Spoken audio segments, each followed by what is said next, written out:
Greetings, Sentinels! This is Universe Unique, and today the truth comes to light. Everyone thinks that entering the MCU is the peak of a career, the dream of any actor.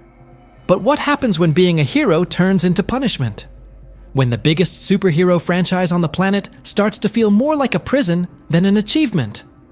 That's what we're going to talk about now.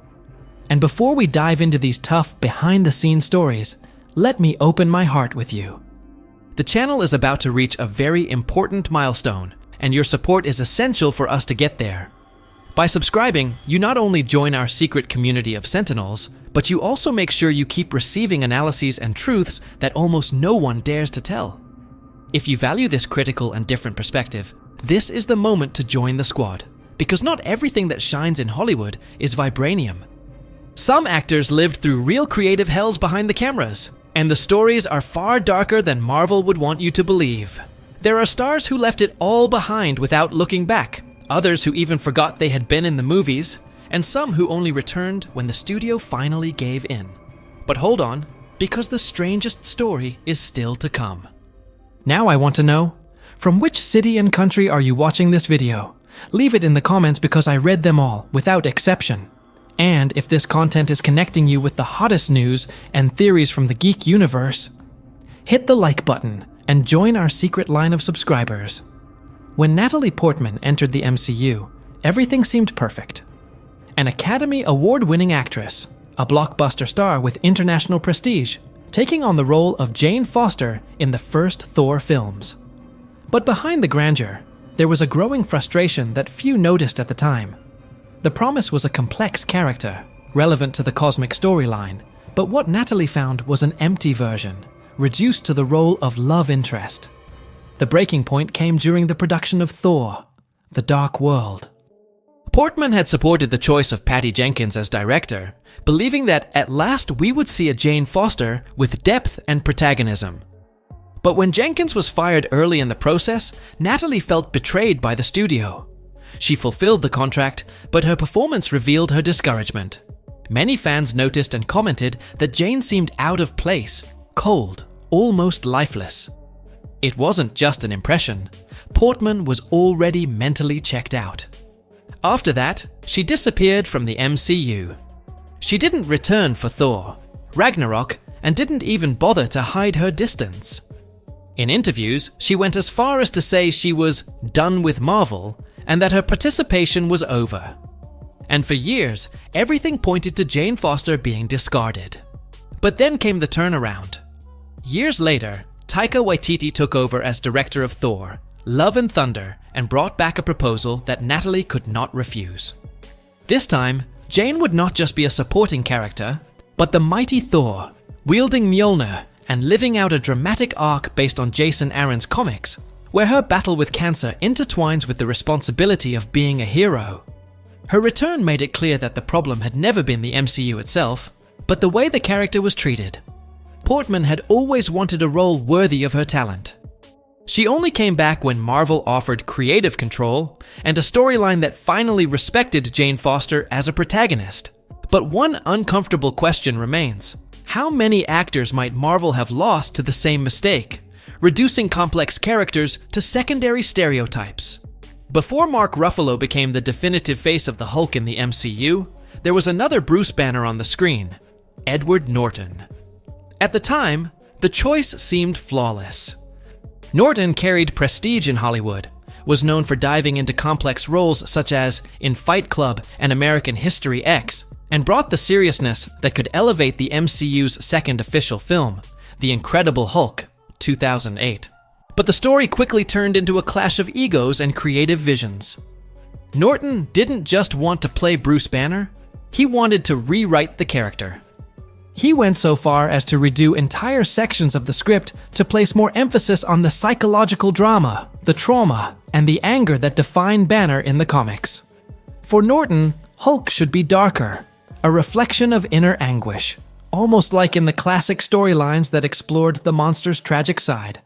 Marvel, however, had other plans. The studio wanted a lighter, faster-paced film, connected to the growing shared universe, and cut about 20 minutes of material Norton insisted was essential. The result was a conflict that spilled beyond the set.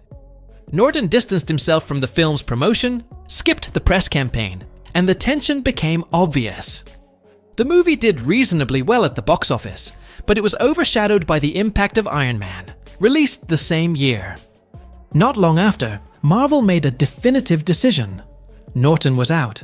Kevin Feige even issued a public statement saying the studio needed an actor who embodies the creativity and collaborative spirit of our other talented cast members, a phrase many interpreted as a direct criticism of Norton's controlling behavior. In later interviews, the actor tried to soften things, saying he liked the character, but didn't want to spend years of his career tied to a role that, according to him, allowed less artistic freedom. Still, it was clear the split was harsh and final. With Mark Ruffalo stepping in for the Avengers, Marvel found the banner they wanted. Less demanding behind the scenes, more willing to follow the formula, and with a natural chemistry with the cast. Norton, on the other hand, became almost a footnote in MCU history. The irony is that, in the comics, Hulk has always been marked by the dilemma between control and destruction. And behind the scenes, that same dilemma ended up pushing Edward Norton away from the role. If Edward Norton fought for creative control, Gwyneth Paltrow had the opposite problem: total lack of involvement. Since Iron Man in 2008, she was present in decisive moments of the MCU as Pepper Potts, Tony Stark's partner. But unlike other actors who immerse themselves in the universe, Gwyneth always treated her role as just another job, with no emotional connection to the franchise or the fans. The most emblematic case happened in 2019, during the filming of The Chef Show with Jon Favreau. There, Paltrow simply forgot that she had appeared in Spider-Man: Homecoming. When Favreau mentioned the post-credits scene in which she appears, the actress argued that she had never been in a Spider-Man movie. She had to be reminded that, yes, she had in fact filmed a cameo. The moment turned into a joke among fans and made it clear how distant she remained from the universe she helped build. In interviews, Gwyneth reinforced this distance. She admitted that she didn't follow Marvel movies, that she often didn't know which film she was shooting for, and that the fragmented, secretive production process only added to the confusion. According to her, many times she filmed scenes without even knowing which final project they were for. This lack of attention contrasted directly with the passion of the fans, who dedicated years of their lives to following every detail of the MCU. When asked about a possible return, Paltrow was categorical. She said she was too old to put on a suit, and that while she was grateful for the experience, she considered her time at Marvel over. Her cold attitude annoyed part of the audience, because while actors like Robert Downey Jr. or Chris Evans spoke about their roles with emotion and respect, Gwyneth showed indifference. At its core, her case exposes a clash of perspectives. For fans, Pepper Potts is a fundamental part of Tony Stark's journey, even suiting up as Rescue in Avengers: Endgame. But for Gwyneth, it was just another job in an already consolidated career. This disconnect explains why, even though she was a constant presence through nearly all of the Infinity Saga, her exit happened without much resistance from the actress herself. When Captain America: The First Avenger premiered in 2011, few questioned the casting of Hugo Weaving as Red Skull. He had already played iconic villains like Agent Smith in The Matrix and brought to the role the dark intensity the character demanded. On screen, Johann Schmidt looked as if he had come straight from the pages of Marvel, imposing and menacing, representing the most brutal side of the regime Captain America had to face. But behind the scenes, the experience was far from satisfying for Weaving. The first obstacle was physical. The process of makeup and prosthetics to transform him into Red Skull was long, uncomfortable, and repetitive. In interviews, he described the work as tedious, making it clear that the discomfort drained any desire to return. In addition, the actor never hid his aversion to long-term contracts in blockbusters. Unlike colleagues who saw the MCU as a chance for stability and recognition, Weaving always prioritized auteur projects and challenging roles. In 2012, shortly after the film's release, he had already stated that he had no interest in reprising the character, even knowing he was bound to a multi-film contract. Years later, in interviews with Time Out, he was even more direct, saying he never really wanted to be part of a long-term commitment with Marvel, and that he only accepted because he was forced by the circumstances. This stance shaped the MCU's future.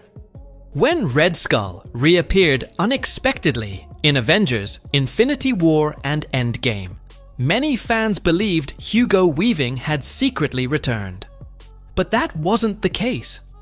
Marvel simply replaced the actor with Ross Marquand, who perfectly mimicked Weaving's voice and mannerisms, enough to maintain continuity without needing his presence. Behind the scenes, the reason was even more revealing.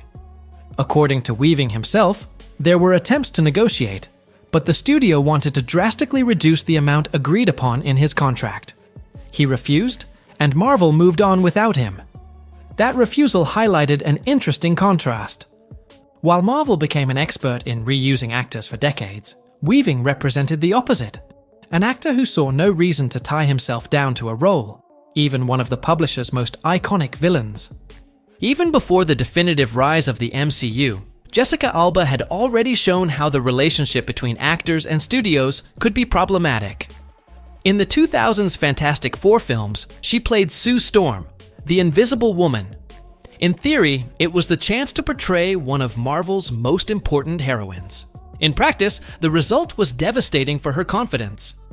In interviews, Alba revealed that she once heard the director tell her she needed to cry prettier because her performance seemed too real for the tone of the movie.